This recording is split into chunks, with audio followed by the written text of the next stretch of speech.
This is KC Sports Network, proudly presented by Emprise Bank. What's going on, everybody, and welcome back to another episode of No Other Pod. I'm Jimmy, along with my good but sad friend, Daniel Kooser. Dan, did not know how we wanted, but I don't have a damn thing to say to you, my friend. Just what did I say? You didn't do anything, but I got to take out my sadness on somebody near me. Yeah. It's just, I have gone to 3 away games this year, and they have been all losses. And I got to stop going to away games. Yep. Because this is what happens. I've been there, done that. That was me with USC football. Every time I went to an away game, we got, destroyed. So I'm just not doing it anymore. But going to away games, it's such a fun experience. It is. Just you feel like that's that level of fandom, right? It just takes you to that next tier when you go support your team on the road, any sport. Yeah. And seeing soccer stadiums is one of my favorite things to do. And I tell you what, St. Louis environment, unmatched, bro. It's a good time. So this is what hurts me so much about the state of Sporting Kansas City and St. Louis City SC is they do have a good atmosphere.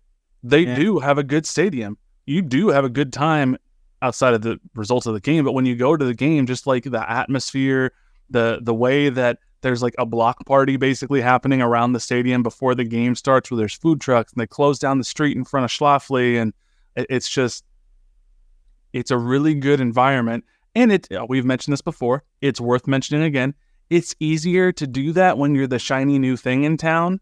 When Sporting rebranded as Sporting KC and they had the brand new stadium and whatnot, I mean, that place was popping and had 200 straight sellouts or something. There's something to be said for that, but it is really, I think, just it's hard to understate how big of a difference that environment is compared to what Children's Mercy Park has been this year, unfortunately. Yeah, it's night and day. I mean, it's upsetting that we're no longer the gold standard in that department. Yeah. To do that was a decade ago. What do you expect? Like the times change. More than money gets invested into new things, and then spending gets cut down. Yeah. I assume Sporting's trying to tighten the purse strings on certain things. So yeah, and this is not just a Sporting KC issue. If you look at sort of the trend of how things are going in Major League Soccer with these expansion teams, it's pretty much a pattern at this point. It's a feature, not a bug, that expansion teams who come in have a better opportunity to be really good really quick. That doesn't mean they're all going to do it. It took FC Cincinnati a while to figure it out, and boy, did they. Orlando, New York City, like it took a bit, right? It took a little, but there's some Atlanta, there's some like LAFC. I mean, even New York City, their first year was disappointing, but New York City figured it out pretty quick once they, got David Villa and they got rid of Pirlo and Lampard and whatnot. Miami's figured it out with Messi, obviously. Austin FC got pretty decent pretty quick. St. Louis City, pretty decent pretty quick. They are given the advantage of not having to build a league from the ground up. They are given the advantage of much higher team evaluation or team valuations in terms of, when you bring a team into the league like St. Louis City SC, it's automatically going to be worth hundreds of millions of dollars instead of having to pay out the butt to make sure that the league survives. You look at who the original founding teams are that are still around. There's Kansas City, obviously.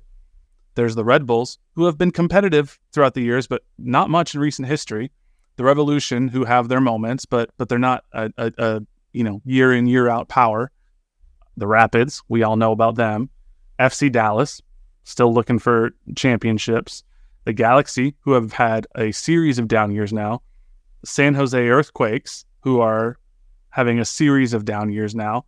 This is just not something that is easy for some of the founding teams to pull off compared to the resources that the new teams have, unfortunately. But Sporting has to figure it out because that may be an explanation, but it's not an excuse. I got to tell you, that's all fine and dandy. Talk about the product on the field. Sure, we're all very aware of that. But what people aren't seeing, that because they're not always going to these other stadiums, are just how the stadium experience differs from Kansas City to other places. Mm-hmm. I mean, I went to 3 pretty great places. I mean, Miami was Miami, so it was it's cool. Their temporary stadium too, though. It's their temporary. So it's kind of like it feels like, like DC United's old stadium or something. It felt like not quite real. But Austin FC was a great time, man. Freaking St. Louis was a great time. The way they mess with the lights, the music, the chanting, the whole stadium stands the whole game. No, they didn't stand in my section, by the way. So we did sit down. Yeah, that whole upper section didn't stand at all. Until they scored 4 goals in like 60 seconds, whatever that was. But I want to talk about, I'm a big food guy too. I like to, for one, I'm vegan, so I'm very aware that there's not always something there for me. I've come to terms with that. I don't think anyone should ever bend over backwards for me. I'm a planner. But I had one of the best veggie burgers at St. Louis that I've ever had. And like outside of a sports venue, just period? Yeah, I mean, probably. It just, something about it. It was like, the way it was breaded was kind of like, is this chicken? And then it was like, it had like lettuce and tomato and pickles. And I'm like, I'm getting veggies in this damn thing. I'd go to Sporting and get a veggie sausage and a soggy ass bun. It is. Sporting's feels like a college cafeteria with all these things. St. Louis has local freaking vendors. Yes. Restaurants, experiences, Vietnamese food. Austin did the same thing, dude. Little food trucks, a whole vegan food stand. But Sporting's like, come to Country Fried Chicken or American Grill. It's like, what is that shit? That's just a cafeteria. I mean, yeah, I don't know. I don't remember who. I don't think it's Aramark. I don't remember who their vendor is, but yeah, it's one of those larger stadium vendors. Sure, what Sporting has, and as opposed to local it's restaurants. boring because it's money is what it is, right? It's money saving, and it's the reason it's not the Boulevard Boulevard Members Club anymore. It's the reason they went to Anheuser-Busch. Well, I also think that Sporting made an interesting decision a handful of years ago where I think they wanted to monetize the stadium more in the off season than they had been. They wanted to have like this events arm that they were launching, both at the stadium and quite frankly to do like sporting events elsewhere, like Sporting KC events elsewhere. And I think that's partly why this is just me speculating.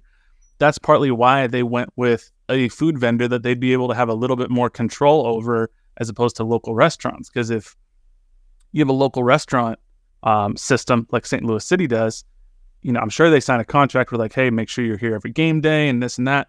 But it's going to be a lot harder if it's like, oh, and also, by the way, we're going to have a concert on this night. And oh, and also, by the way, we're going to try to do this, D2 championship football game. Like they have to staff those. So Sporting has gone through this mold of like, they've almost tried to do too much where they're like, the last time Sporting had a concert though. Well, that's true. They've kind of started, it feels like to maybe pivot away, but they had this idea of like, we're going to expand this business outside of just the soccer club. And that stopped. Like when COVID happened, that stopped. Well, and they had, and it's still just, there's nothing that is really the signature place or a signature experience of Children's Mercy Park anymore. The Budweiser Brew House, whatever. It was a lot better when it was the Boulevard Members Club, I think. That having different, when they did have different food vendors or whatnot who had better food options back in the day, I just, we're not to, harp on this too long, but it feels like Sporting is almost getting lapped, not just on the field, but off the field. And that's a very hard problem to solve because there is fatigue amongst the fan base. And it is a far drive to get out to that stadium, even though it's a decent stadium. It's smaller now. Like St. Louis fans make fun of it that it's by the Furniture Mart or whatever. It is what it is. There's advantages to it, but you have to make it worthwhile, and it hasn't been worthwhile. I'll tell you what, I'm not paying $40 to park where I park. So there you go. Yeah. It is funny they make fun of the parking lots, but that's not. And I'm like, you know what? I'm not there for parking. I'm there for a soccer game, and it's a pretty convenient stadium. So fuck you. I feel, dude, if I went to if I was an Austin season ticket holder or St. Louis, from my experience, I would be very excited to go there and eat a meal and enjoy a game. Like that would be a thing. I'd be like, I'm gonna eat something and I'm gonna enjoy a game. I don't go to sporting and get anything. No. I've gotten a pretzel before, and that just makes me feel sick. Standard pretzel. Poor man's pretzel. It's not good. It's not good at all. And it just, I'm just like, what did I eat that for? Well, and this isn't the fault of the Cauldron or anything either, but St. Louis, they have a really good pregame atmosphere that it will be interesting if after 13 years or however long, Children's Mercy Park has been open, how they evolve that over time. But the lights dim, they turn on the red all over. We need blue. They have us in sport. They have the STL chant that's going. They cut all the other sound. People's flashlights are on and flickering.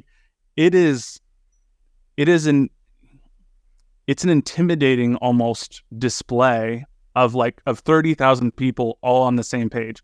Sporting, I feel like used to have that with the I believe and whatnot, but it's just over time, it's just kind of become now it's a little cliche. Everybody knows you do it. Figuring out some way. They've tried with pyrotechnics this year. There's more fire. There is more fire, dude. Yeah. So, I mean, I love it. I was like, woo! I felt the heat in the press box in Children's Mercy Park last game. I appreciate stuff like that they're trying. It's just the expansion teams have advantages that Sporting KC won't be able to get. And that makes it harder for them to solve, but it makes it that much more important for them to solve those challenges. Here's a real quick observation I have about fandom. And I know every team's got both sides of people, right? There are the people online that are just dicks. That just want to be dicks. And it's like, you're not funny. Like they usually have a player avatar as their profile picture, and their name is something like Soccer Capital, whatever. Yeah, it's like, I don't know who told you were a comedian, but you're simply not funny. And I've met at away games, I've met some very great people, some very great fans. I sat next to a guy at St. Louis. We just chatted the whole time. Yeah. We kind of went back and forth, and I was just like, hey, man, you guys think you could let us have this one? we kind of need it, bro. And then another guy just recognized you and me from the podcast, Jimmy. Yep. And he saw you first and was like, Keith, what's up, man? He said to you, he was like, Jimmy. And you were like, yes. Because I thought it was just a St. Louis scarf on it first. It was the inaugural match scarf that he had, but. Nice. And he was like, is Dan here? And you were like, I don't know, let me text him. And I was just right across the street at the hotel. And then this dude finds me. Yeah. Keith is like, hey, Dan. I was like, hello. Yeah. But great people, man. Mm-hmm. Both times I've been to St. Louis, everybody I've met in person has been incredibly welcoming and gracious. And they'll make a joke of it. They'll be like, yeah, no, it's fun to hate on each other, but honestly, we're so glad that you guys come here and we have this rivalry and it's so much fun. And I went into Schlafly, the brewery before the game right across the street from the stadium, and I'm ordering a beer, and the guy, St. Louis fan, he's next to me and he's like, hey, what beer did you get? And I was like, oh, this is what I got. And he's like, yeah, man, I'm trying to get more into beer. I just don't know. So I'm just trying to learn. And we just sat and had a lovely conversation because I'm a big, beer fan and just talked about it. And then when he was like, thanks, man, I appreciate it. And I was like, you too, have fun. And it was great. And then you have keyboard dicks, and every team's got them. I know Sporting's got some keyboard dicks. We've got some assholes out there, but it's like those people would never say anything in person. They would never come to a game and talk shit to a traveling supporter. I did have one in my mentions this weekend who was kind of going at me. And let me tell you, the mute button is a fantastic thing. I use that all the time. Scream into the void all you want. I'm not going to hear you. But I did have one guy, he was kind of going at me. And then it must have been one of his friends. He's like, you're a lot nicer in person than you are online. He said it to him? Yeah. Yeah. I don't know what makes people think they can just hide behind a computer screen and say whatever the hell you want to somebody with no repercussions. I wish if you were a dick, just a fist came out of the computer screen and punched you right in the goddamn face. There's nothing wrong with that invention. Yeah. So I think we both had a good time outside of the game in terms of the experience. The game, was fun for maybe 70 minutes, and then we were there less than 24 hours. So yeah, that's true. Just went for a quick ass whooping and came on back. Just thank you, sir. I'll be back next year. Thank you. That was painful. See you later. Let's take a quick break before we get into the actual game, and then we'll talk about what went wrong and what it means and everything else. But we're going to take a quick break, and we'll be right back. Thanks for listening to KC Sports Network. Make sure you download our new app. Find it on the App Store or Google Play. Just search KC Sports Network. Yo. Welcome back. Hey, it was kind of cool, man. You and I haven't been to very many away games. No, it's been a minute. Together. We sat together at LA Galaxy game last year. Mm-hmm. And then you were in the press box for this one. So yeah, and a number of years ago when you were still living in Chicago, we were at a game. Oh shit! I didn't count that one because I lived there, I guess, but it still counts. Yeah, but yeah, no, it was got to go over, say hey to you and Marissa. That was cool. Yeah. See your seats. Your seats like 3 sections away from the rest of the Sporting supporters. It felt like. Listen, that was a weird little setup. I heard, you were telling me about some debacle. People at Sporting weren't sitting in their assigned seats. And I'll tell you, most of the time when you go to an away game, it is general admission seating among a specific section. Right. Well, they did not, Sporting, not once did they say that this was general admission. Yeah. You had tickets. You needed to sit where it said. So we did. We weren't trying to go sit GA. We sat in our seats. But because there were St. Louis people integrated among all 3 sections. Yeah. So it was a wild time, man. Yeah, but no fights. It's not like been a lot of fights in NFL games this year, but no fights at St. Louis. There was a child that kept whipping his rally towel into my wife's hair, so I was going to punch a kid. It was getting close. I was going to take his towel and throw it 3 rows down. Could you imagine? Oh, that would have turned into and then we got we got splashed with beer too. I was going to take his beer 3 rows down. I was mad. Take the child's beer. It's it was a good Sporting fan showdout. It was a good atmosphere. Drums, bro. They negotiated drums. Got drums. It was a good thing. And then we knew that Johnny Russell was not going to be in the lineup for this one because of the red card. Wouldn't it mattered if he was? Not the way it went. You can't blame this one on Kyrie. I'll tell you that. No, definitely not. And Jake Davis, what's up, Wheels? Don't think we didn't see you come from the left side of the field to go stop a right winger. He's just. Yeah. I tried to find it. I couldn't find the clip. I wanted to clip that damn thing and put it on Twitter. He's feisty. He got into it with some dudes. He's getting headbutted. He got pushed. So then Kyrie Shelton was like, don't you know I'm a serial pusher? And he pushed the guy back for in Jake's honor. Yep. Tommy was mad. Kyrie was mad. It got a little chippy, but Kyrie started at right wing with Polito and Shallerly up top. The midfield, Felipe Gutierrez gets the start. A little different because this man, he did not think he was going to play this much when he signed for SKC. He's getting all these starts. He's getting so many minutes, and he's like, I don't make enough of this shit.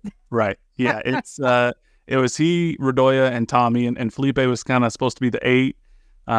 It was a little funky. I don't think he's used to playing with Polito, who drops back as much as he does, and I think that made it a little difficult for Felipe. And the back line we've expected for the last 3-4 games in Denbe, Fontes, Rosero, Davis, and Tim Melia. They had close to a first team lineup out as well. We didn't have Giacchini in the starting 11, but Joao Klaus was there. Samuel Adeniran was there. I mean, this is Indiana Vasilev was there. This is the team. Roman freaking Berkey was definitely there. That dude. Look. Here's an interesting thing to you. I said to the guy next to me, the St. Louis guy, we talked a lot, by the way. Him and I were like friends, and I never even got his name. Absolutely ridiculous. I said, you got a good goalkeeper? We got a good goalkeeper. Would love to see them in a penalty shootout. And he goes, I wouldn't. Berkey hasn't saved a penalty ever.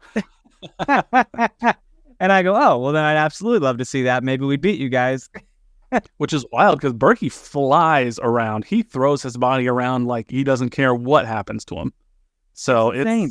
That the one that went off the crossbar, he was already in the air to block it. That wasn't going to after it went off the crossbar. Yeah. he was like there anyways.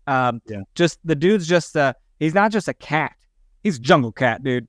He's from the jungle. It's insane. I would say the first, 30 minutes of this game felt relatively uneventful. I mean, but you're happy with it. You're feeling good. Yeah, the teams were kind of feeling each other out almost and seeing sort of like, okay, how are you going to play? This is how we're going to play.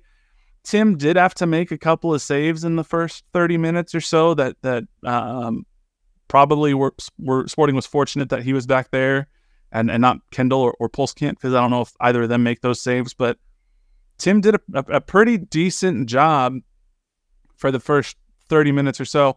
It wasn't until, a little after the half-hour mark, I forget, 35, 40-minute mark, the first time that I was like, oh, dang, like, we should absolutely be down 1-0 right now.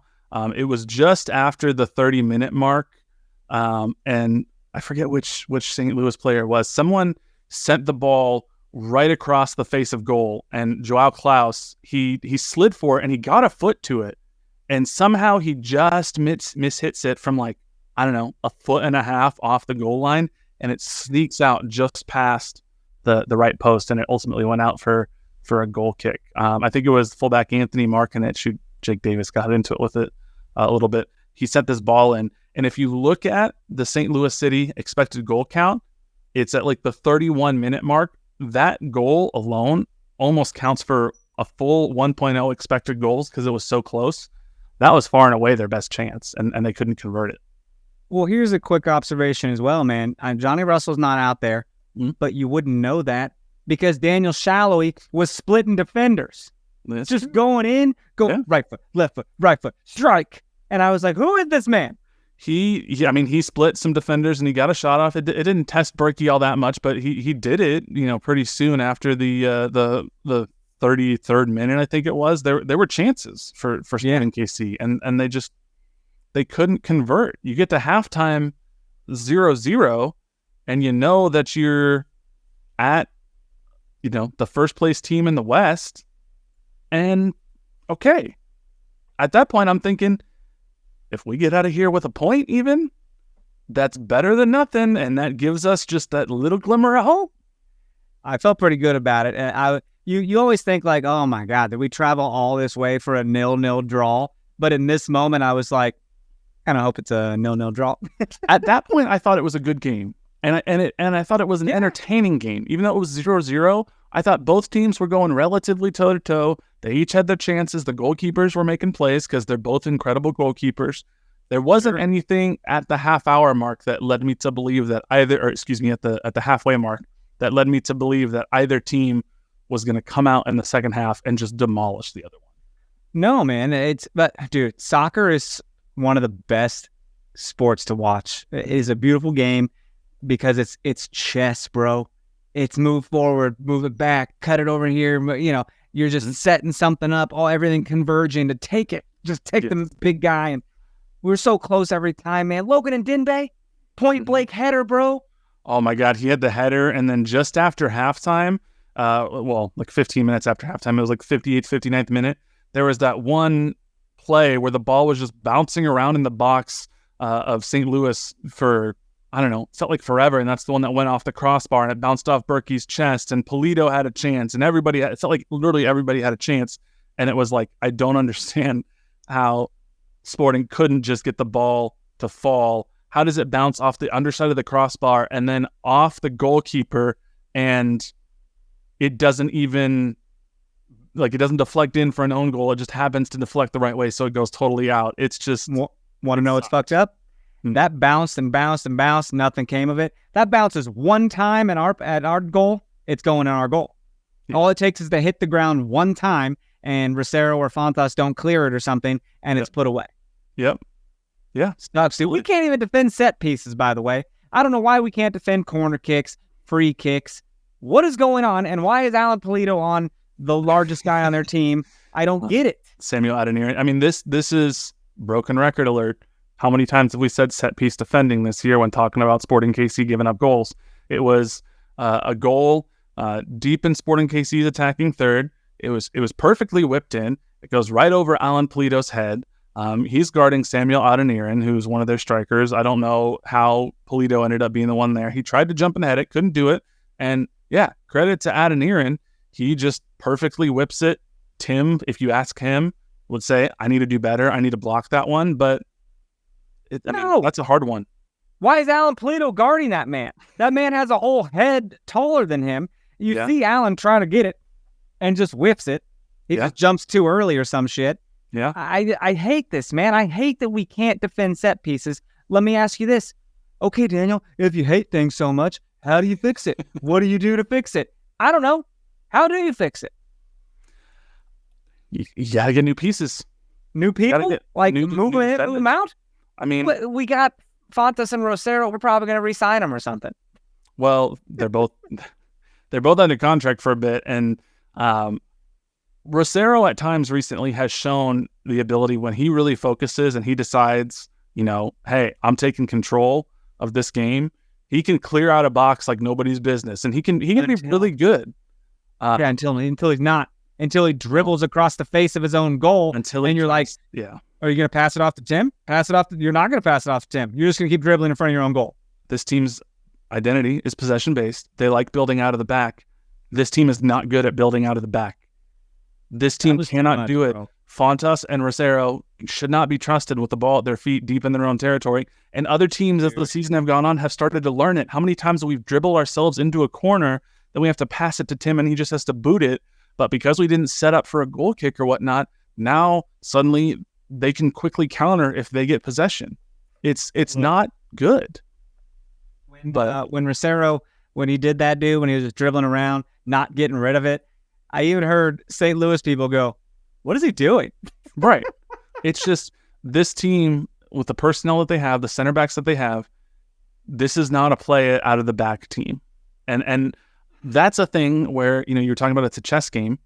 One of the criticisms of Peter, and I think it's relatively valid at times. This isn't necessarily means he should get fired or he should get an extension or whatever, but one of the criticisms of Peter is he's rigid. He doesn't change up in the middle of a game all that much tactically what he's doing, or he doesn't look at, what he's doing and adapt the strategy for whichever team they're playing. I get a little annoyed when people harp on solely the formation, because I think tactics and strategy is beyond just a formation. You can play different styles, even having a 4-3-3. And occasionally he'll do it. He'll be like, today we played the ball through Daniel on the left. Another game it might be, we played the ball through Johnny on the right. But Sporting is going to, 30 out of 34 games a year, they're going to try to dominate and win possession. They're going to play it out of the back. They're going to be 27 passes before they score a goal, and they're probably not going to be quick on the counter. That's who they are. And if it doesn't work, they'll just start whipping in crosses and pray. So we need Taylor Swift or something. That's what it is. Well, that first goal goes in, and you're like, okay, regroup. It's fine. It's not fine. I don't feel fine after that. Well, no, I don't feel fine, but it's not game over. I didn't think it was game over. It's like, okay, this kind of sucks. But then 2 minutes later, Jared Stroud, because Sporting can't clear the ball, Stroud takes it to just left of the penalty spot. And people were kind of blaming Fontas for this. And I think Fontas tries to clear it. Maybe he doesn't quite get his foot to it as much as he can. But I think it's a little harsh to solely blame Fontas for this. It's just a defensive breakdown. Stroud puts it in 2-0 within 2 minutes. At that point, it's game over. This isn't happening. And if it wasn't, just know that they scored a total of 4 in a time of 12 minutes. Yep, 4 minutes every 3 minutes. Do the math there, folks. 4 minutes later, Rosero tries to clear it. Nobody really gets possession. He can't. St. Louis has the ball. And then Joao Klaus off the volley. Very good finish. Credit to him. You want to know what sucks? Wide open. Sporting threw some shade at Klaus for that goal, by the way, because it was a magnificent goal, right? It was magnificent. It was good. And they said, where is it at? Back post for Klaus to apply a simple finish. Oh, that's not a simple finish. Not a simple finish. The recap says simple finish. Absolutely not. That's such shade, dude. They're throwing it. That was off the volley, off his foot. Do you know how easy it would be to shank that ball? I mean, look, yes. I don't like St. Louis as much as the next guy, but we can admit when somebody finishes well. When it, that was a really and his fourth goal, because we're not done.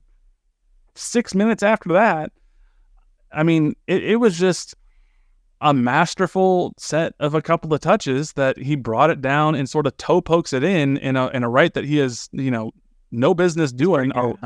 Around to the left side of Ndenbe and then off the outside of the foot to poke it past Melia. That was off the outside of his right foot, not his left. That was more towards goal. He snuck. I don't know how it works. I don't know how physics work anymore. But you have to appreciate the goals. As a soccer fan, I enjoyed the game. Yeah. I enjoyed watching those goals. Well, and then in the 93rd minute, finally, Willie Agata gets in the game and he gets his head to a ball point blank and scores a goal. Okay, too little, too late. I told you before the game when we were talking about what we predicted. I think I told you before the game. I said I think it's going to be 3-1, and the one goal we get is going to be garbage time. I just underestimated their offense a little bit because it was 4-1. Yeah, and the one totally was garbage time. But there, there's been some people with frustration with Peter. He didn't substitute people, early enough on. We didn't even celebrate Agata's goal because it was so sad. No. He scored, and we were all just like, okay. My Apple Watch, 4 different times set off a decibel warning.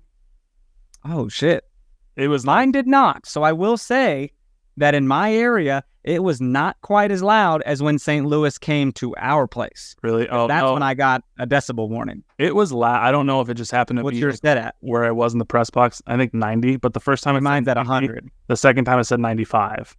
So, I don't know if it was bouncing off of the ceiling above me. I mean, it was loud. Sure. I don't know, man. If you look at what Peter said after the game, he goes, up until the final 20 minutes, we had the best chance of the game as well, which I don't necessarily agree with, but he was correct in that they had quite a few. Their goalkeeper was outstanding in a bunch of those. Why did we give up the goals? Poor decisions. It was poor decisions. At the end of the day, it was just poor decisions. The set piece goal they score, we need better recognition in that situation. They had 3 guys at the first post, and we have to be able to be with them. Simple as can be. The other is we go clear a ball into the middle of the park. You can't make that mistake. They finished well on their chances. But the game wasn't 4-1 as far as I'm concerned, but they scored their goals, and we didn't. It was 4-1 as far as I'm concerned, and the stat book. So this is where I think Peter can be both right and wrong at the same time. And I think sometimes he does a little bit of a disservice to himself, at least in terms of how the fans look at things. Because, yes, if you look at the expected goals for this game, especially, like I said, outside of that one really solid chance that Klaus had that he missed, it's 2.7 to 1.8 in favor of St. Louis. And if you take away that one really solid chance, it's about even, 1.8 to 1.8. But, again, not to sound like a broken record, does something become a feature or a bug? This is 2 games now. Sporting has gone down to St. Louis. The XG has not supported what the final score was. And both times, St. Louis just demolished Sporting Kansas City. Something about Sporting KC this year, and even dating back to last year, there have been times where they give up a goal and they just fall apart. Yeah, man. It was a little muggy out there, too, by the way. Were you a little warm up there? It was warm. Yeah. Yeah. The breeze was good in the press box. They had free ice cream, so I appreciated that. I heard the food was good. I heard you throwing a little shade there. Yeah, I tweeted it. It's good. A little spicy chicken. I don't know, man. This just this is a tough one to take. Jake Davis had a phenomenal game. He did get challenged quite a bit. There was a potential headbutt. I didn't see it live. I've seen some replay angles. It's hard to see if he really headbutted him or just kind of leaned in. I don't know. This leaves Sporting in a very, very tough spot now, where if you look at what they need, they're in 10th place. They need to be in 9th place for the playoffs. They're 3 points behind FC Dallas. 2 games left for Sporting, 3 for FC Dallas. So Tim's been saying how, we needed to win 3 of our last games. They've already won 1, so they need to win 2 more to meet Tim's mark. That would be the last 2 games. But The maximum number of points that Sporting can get now is 44 points. Okay. Dallas, all they got to do is win one of their last 3 games and they're at 44 points. They win one and they draw one, they go 1-1-1. Doesn't matter what Sporting does. That's game over. Write us off. I mean, it doesn't feel good at all, right? We dug a hole, we tried to claw back, then we dug it some more. Now, technically the teams we can catch are all the way up as high as Houston in 5th. Houston and Vancouver, they've both played 31 games. They have 43 and 44 points. So if they lose their last 3 games, we could technically catch them. I almost wonder if... So Dallas, it's going to be tough. They have a game in hand. They play this week, Wednesday night. So after Wednesday, we're going to be all caught up with Dallas. They play Colorado at home. That sucks. Then they play San Jose at home. San Jose, even though they have 1 more point than Dallas right now, they might be the ones that we can catch. Because if we win both of our games, or if we win one and draw one, that'll get us to 42 points. San Jose has to play on the road in Dallas, and then they bring Austin to San Jose. So it is feasible that they lose both of those games or lose one, draw one, and then if Sporting can win a couple, they could mess around. I don't think it's going to happen. But it's ridiculous. Do you know what this sounds like? This sounds like a long ass video game where you got to fight all these people to get to the final championship, but once you finally get there, you're beat the hell up. Like we're still not a great team. We get in the playoffs and then what? Not go anywhere after that? Yeah. I don't know. Like it just doesn't feel confident there. It does suck. It's mathematically possible. So I don't know. Let's take our second break and then we'll come back. We can finish the discussion about if we reasonably think that there's a playoff hope, and then if not, what to expect from the last couple games. But let's take our second break and we'll be right back. Thanks for listening to KC Sports Network. Make sure you download our new app. Find it on the App Store or Google Play. Just search KC Sports Network. You know what St. Louis didn't have? Frisbee dogs, baby. No Frisbee dogs. That's true. So, 1 point Sporting, 0 STL. Anytime you can have Frisbee dogs, it does make it a better experience. I do worry. Is it too loud for those dogs out there? You think it messes with the dogs? No, not just at halftime. I don't think they're fine. It's pretty loud. Sometimes it gets louder than the game. That's true, but out there in the middle of the field, I think there's enough open air that they're probably okay, I would guess. I mean, they travel around. I think they just do that at various different stadiums all the time. So, for sure. I'm more than happy to put this game behind us. Mm-hmm. I hate it. I hate that they have scored a total of 9 goals on us this year. Mm-hmm. That's an average of 3 goals a game. 9-3 on aggregate. And we've scored 3. Good stuff. Let's pick it up next year and see if we can do better. I do think, I've said this before, I'm sticking to it. I don't think that this is sustainable for them year over year. I think they have significantly outperformed their advanced analytics. I don't think that St. Louis City has cracked the code of analytics in a way that no other soccer team in the history of the sport has done before. So we've seen this happen before where you can overperform for a year. Austin did it last year, and you see what happened to them this year. They regressed to something closer to what their advanced analytics actually said. St. Louis had all the emotion this year, opening a new stadium, new team, wanted to beat Sporting Kansas City. Credit to them. They capitalized on it. It sucks to be a Sporting KC fan right now and know that that's happening just 3 hours east of us. But I don't think they're going to be able to sustain it in the long term. I don't think they'd make it through MLS Cup playoffs. I truly don't think so. I think they'd lose to Seattle. I think they'd lose to LAFC. I think they'd lose to FC Cincinnati. I think they'd lose to New England. I think they might lose to Philly. So we'll see, because they have home field advantage through the whole playoff. They do. But I'm just not. I mean, we'll see. They have 2 games left. They've already clinched first place in the West because they're 10 points clear of the second place team.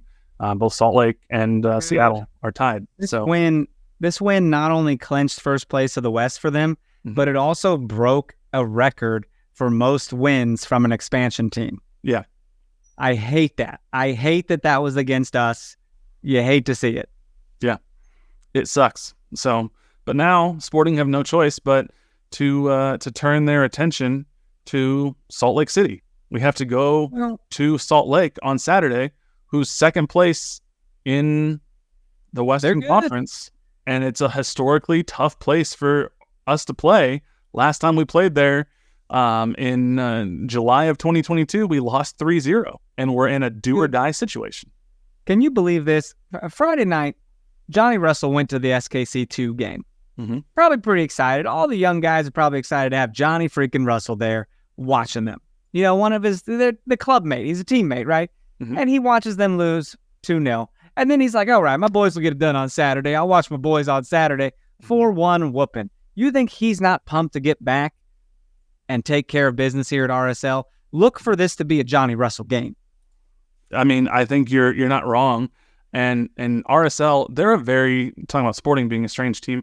RSL's a very strange team because if you look at the top teams, who the playoff teams are, there's only 3 playoff teams who have a negative goal differential. There's San Jose, they're in 8th place, -4. Portland, 7th place, -7.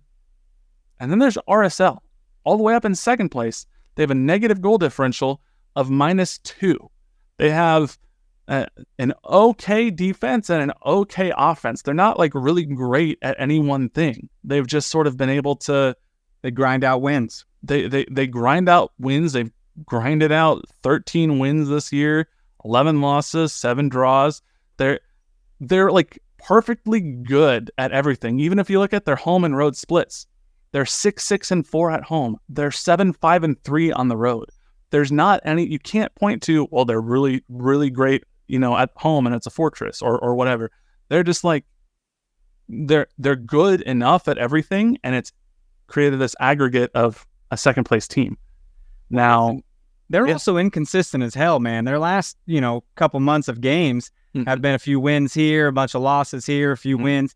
So, I mean, we don't know what kind of form they're in, and we keep trading off games. Yep. We win big, lose big, win big, lose big.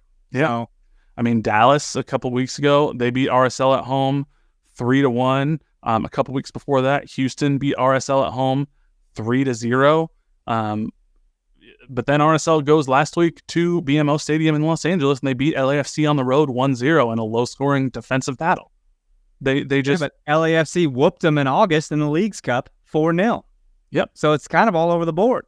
So it's certainly not impossible for Sporting Kansas City by any means. If Sporting KC gets a better game from Alan Pulido, we've scored only 1 fewer goals than RSL on the entire year. We've only allowed 3 more goals than RSL on the entire year.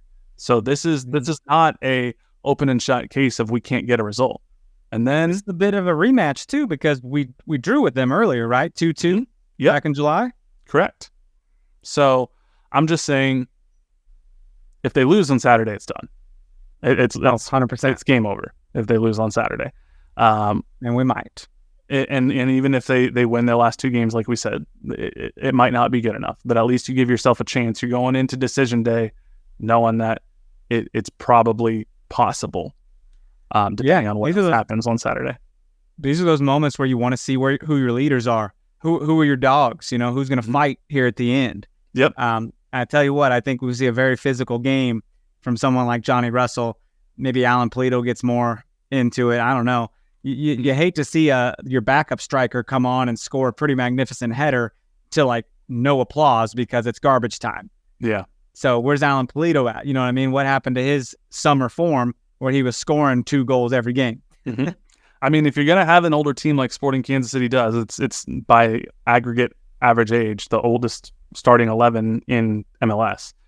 Is it? The advantage is, well, they're experienced. They know how to handle situational. This is the game that you have to show that. Otherwise, you're just a bunch of older dudes running around against some younger dudes. Like, so Johnny Russell has to show some leadership and maturity. Alan Pulido has to show some leadership and maturity. Eric Tommy, somebody step up, like the way Benny Feilhaber used to do back in the day when he was like, nobody's going to do it. Okay, I'm going to put the team on my back, and I'm going to make something happen. We don't really have that person to put something on their back right now. It just feels, I don't know, maybe I just feel so deflated after St. Louis and my optimism is just out the window. But this season just hurts, man. It's been doing this podcast with you every week. It has been a cavalcade of emotions. It has been a roller coaster, a bunch of turmoil. We'll get excited about certain things, but we started this thing 10 games, no wins. Yep. Like that's crazy. It's been very hard. And it's been a weird season because there's been some ups, there's been some downs, and you think there's hope, and then it gets ripped out from underneath you. And if Sporting KC does go on to ultimately miss the playoffs, I think we're going to have a lot of interesting decisions to talk about this offseason. There's some people I want to get on to get their opinions on what needs to change. Similarly, people might jump ship. And I got to tell you, I heard something today is that a person will divorce their partner but will not leave their team. Like your team's doing so bad, ain't nobody jumping ship and going to like support LA or STL or anything like that. Yeah. Would you? I'm too damn loyal. I can't back out even when my team's bad, man. I was a Chiefs fan and a Royals fan through the dark ages. Right. So it's our producer, Nick, at this point, hopefully he knows if he puts something in the chat, we might say it. I would divorce 100 women before I would give up rooting for the Chiefs. It's also, you also got it's the greatest quarterback to ever play the game right now, so it makes it a little easier. Sounds like Nick's got him banging down his door. That's right. Yeah. You know how Atta baby. It's just sports on the ground. Sports are emotional and as much it sucks.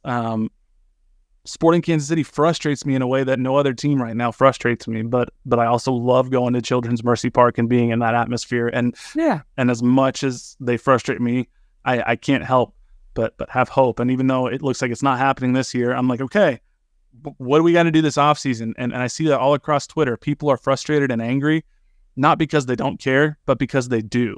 And I think they're frustrated and angry because it's felt like at times people within the club don't care as much. And I'm not talking about Peter. I do think he cares.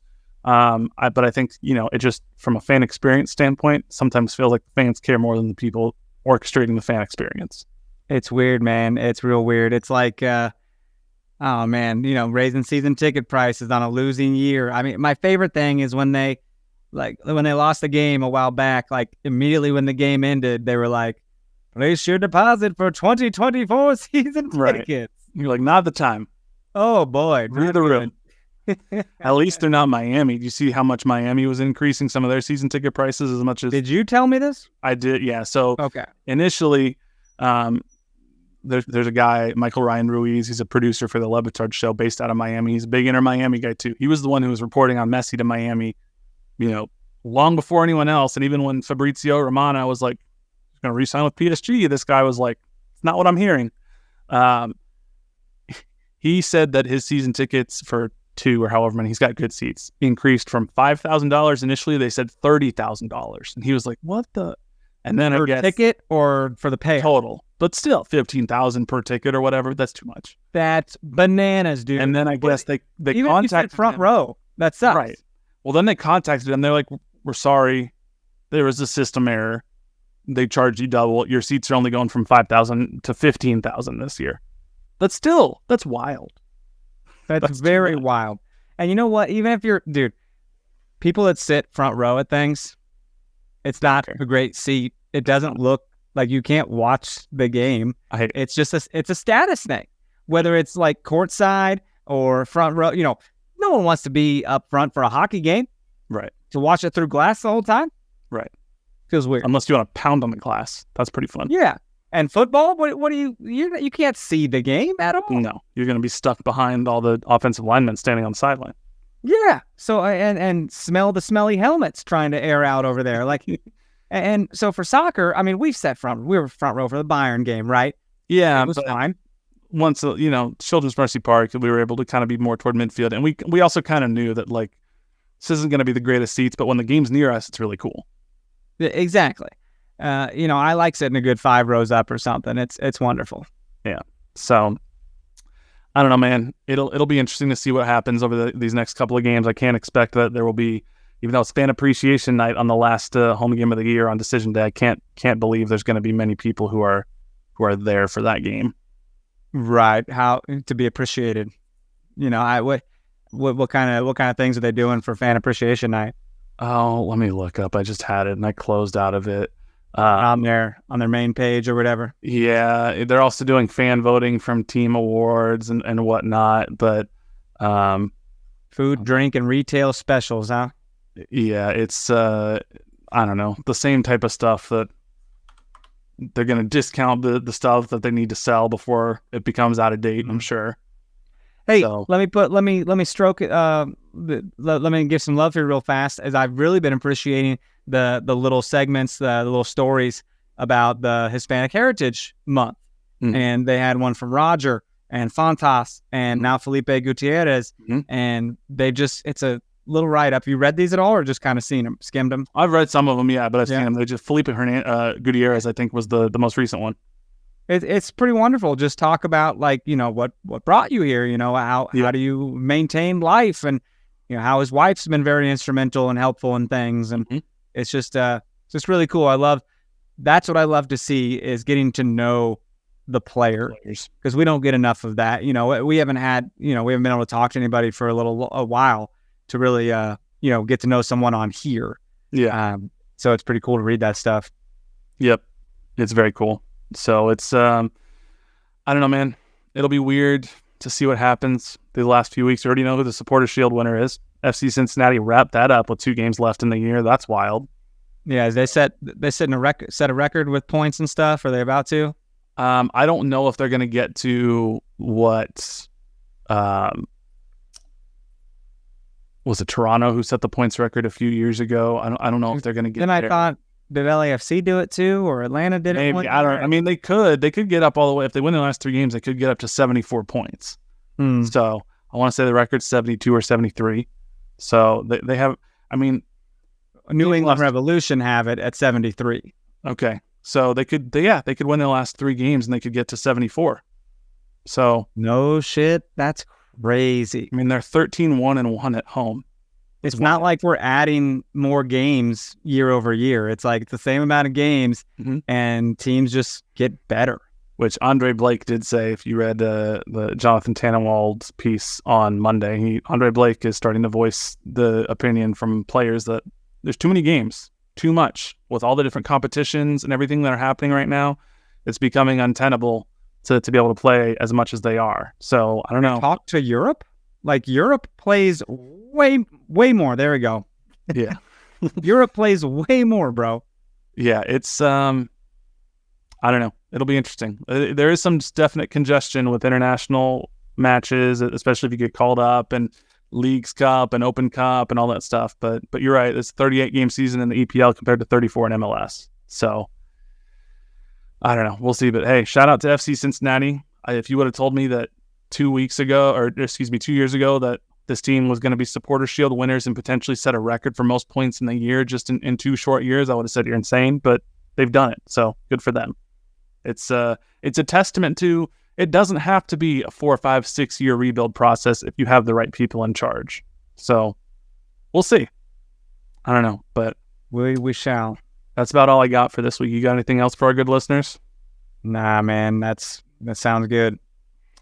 Well, thank you all so much. Hopefully, if you went and made the trip to St. Louis, you had an enjoyable time outside of the game. If you watched at home, thank you for sticking with us.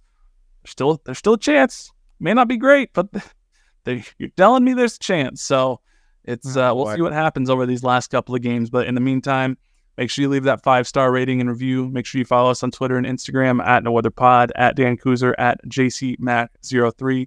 Shoot us an email, nootherpod@gmail.com. Oh, I did forget.